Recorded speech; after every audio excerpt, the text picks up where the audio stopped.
When my daughter-in-law told me to leave my own home, I smiled instead of crying. Not because I was strong. No, it was because I had already cried too much inside. That evening, I quietly packed my things, the same hands that once packed school lunches, buttoned little shirts, and wiped away small tears. Now they were folding clothes to leave behind the only son I had in this world. As I closed the drawer, I found an old photo. My son Daniel, at about 7 years old, missing a front tooth and grinning proudly at the camera. That photo always made me smile, but that day, it made my hands tremble. I whispered, "You grew up, sweetheart, but you grew away too." Outside, the rain had started. It tapped gently against the window, the same sound that used to comfort me when Daniel was sick and I'd stay up by his bedside, whispering prayers that he'd get better. When I finally walked out of the house that night, carrying my small suitcase, no one came to the door. Not Daniel, not Emily. Still, I turned back and whispered into the quiet, "God bless you both," because that's what mothers do. Even when their hearts break, they still bless. I've never been a woman of wealth. My husband Robert passed away when Daniel was only 3. From that moment, my world became very small, just me and my little boy. We lived in a modest house on the edge of a quiet Ohio town. The porch creaked, the paint chipped, but that home was filled with laughter and love. Every morning I'd wake before dawn, make breakfast, and pack Daniel's lunch. He'd sit at the kitchen counter, rubbing his sleepy eyes, and I'd tease him, "Come on, my little man, you'll miss the school bus again." He'd grin, grab his lunch, and run out the door. Our home wasn't fancy, but we had peace. Years passed gently. Daniel was kind, responsible, and full of dreams. He studied hard, went to college, and landed a good job in the city. When he told me he was seeing someone named Emily, my heart felt both proud and nervous. Proud because he'd found love. Nervous because I knew life would change. Emily came from a modern, well-off family. She was polite, educated, confident, the kind of woman who always looked perfectly put together. When I first met her, she shook my hand and smiled, but her eyes looked around my old house like she was inspecting a museum. Still, I told myself, she'll adjust. Everyone needs time. The wedding was small, but beautiful. I watched Daniel standing next to her, tall, proud, happy, and thought, he's starting a new life. My job is done. For the first few months, things were fine. I gave them space, cooked for them, stayed quiet. But soon, I began to notice the little things that hurt more than words. Daniel started coming home late. Our evening tea, the one moment we always shared, quietly disappeared. Emily began replacing everything in the house, curtains, dishes, even the old rocking chair where I'd sit to knit and read my Bible. One day, I came home from the grocery store and found the chair sitting by the trash bin. When I asked her, she smiled and said, "Oh, I thought you didn't use it anymore, Margaret. Didn't really go with the new decor." Her tone was soft, but her eyes were cold. I said nothing, because sometimes silence is easier than explaining your pain. It started small. A quiet dinner here, an empty hallway there. Emily began handling all the bills and housework. Daniel didn't even notice. He was busy with work, and when he was home, his mind seemed somewhere else. On Sundays, they'd go visit her parents in another town. At first, they invited me. Then slowly, the invitation stopped. When I asked Daniel once, "Should I come along this weekend?" he said gently, "Mom, you'll get bored. It's just a quick visit." He didn't realize how those words cut through me. For years, my entire life had revolved around never getting bored of him. Some nights, I'd sit on my bed with the TV muted, just listening to their laughter in the living room. I'd hear them planning trips, laughing over private jokes, and I'd quietly hold my cup of tea pretending I couldn't hear. Then came the first real wound. One Saturday morning, Emily walked into my room and said, "Margaret, I think it's better if we hire someone to handle the cooking. You really shouldn't tire yourself out anymore." I smiled and replied softly, I like cooking for my family, sweetheart. It keeps me busy. She tilted her head, still smiling. But it's not your responsibility anymore. You should rest. That day, for the first time, I felt like a stranger in my own kitchen. From then on, I stopped cooking altogether. Meals came from takeout boxes or were made quickly by Emily.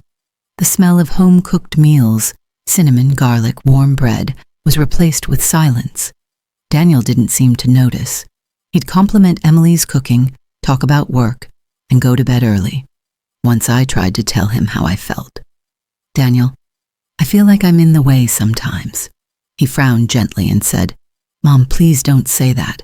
Emily just wants you to relax. I nodded, but deep inside, I knew relaxation was just another word for being dismissed. One evening, I overheard Emily talking on the phone.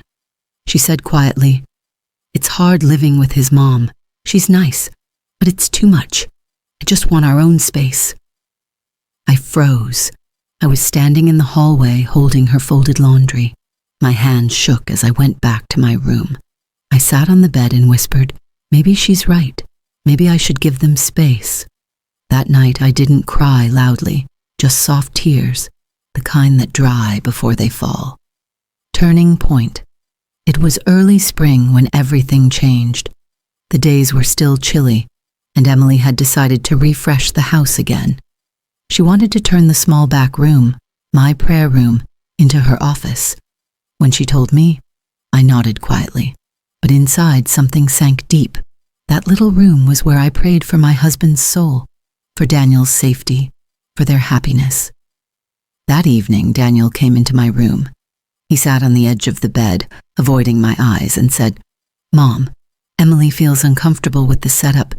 Maybe it's best if you stay with Aunt Linda for a while. For a while. That's what he said. I looked at him, my son, my pride, and I saw a man who looked nothing like the little boy who once ran into my arms crying after scraping his knee. I wanted to ask, did she tell you to say this? But I didn't.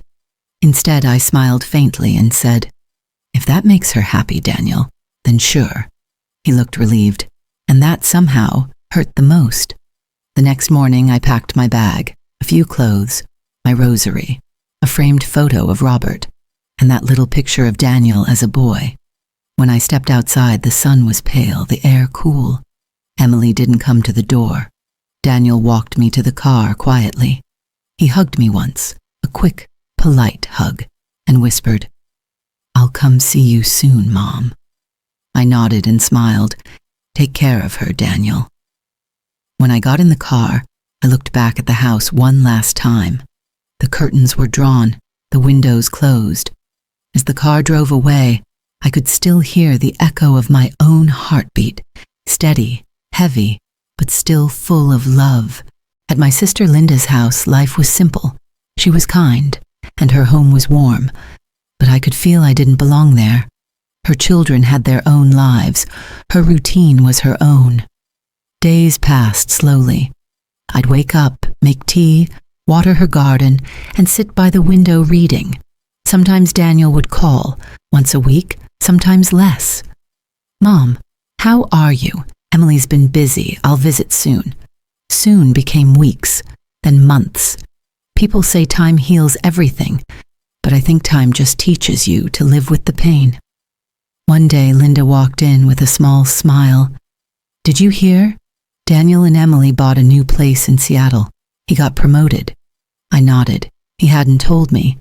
That night, I sat near the window, staring at the streetlights, and whispered, You're moving further away, my boy.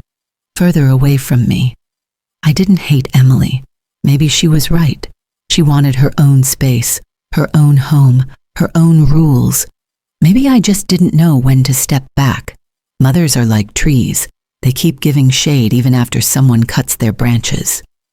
Years passed quietly. Then, one day Daniel came to visit.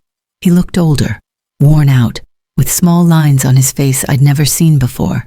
He brought me flowers, chocolates, and a soft shawl. Emily didn't come. He hugged me tightly and said, Mom, I miss your cooking. I smiled. Then sit down, sweetheart. I made your favorite, chicken pot pie. We ate in silence, pretending everything was normal, but I could see guilt in his eyes. Before leaving, he held my hand and whispered, "Pray for me, Mom." I smiled. I always do. When he walked out the door, I knew deep down he wouldn't be back for a long time.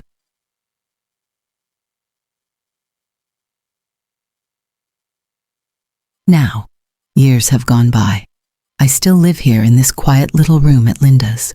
The days are peaceful. The silence has become my companion. Sometimes, when it rains, I close my eyes and remember that night I left. I can still feel the ache, but it no longer breaks me.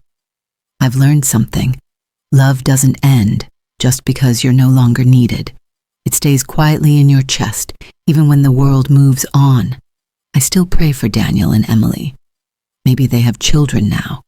Maybe Emily understands now what it means to love someone so deeply it hurts. I don't wait for calls anymore, but sometimes I still set 2 cups of tea, one for me and one for the memory of the son I raised. Life doesn't always end with big goodbyes. Sometimes it ends with quiet acceptance and a smile through tears. If Daniel ever hears this story, I hope he knows. I never blamed him. I only missed him, because real love doesn't demand. It just remains, softly, silently, forever. This was my story. I raised him with love, but she took him away from me. If this story touched your heart, remember, not every ending is happy, but every story teaches us something about love, patience, and letting go. Thank you for listening. This is Joe's Stories, where every story has the power to touch your soul. Subscribe and join me again for another story from the heart.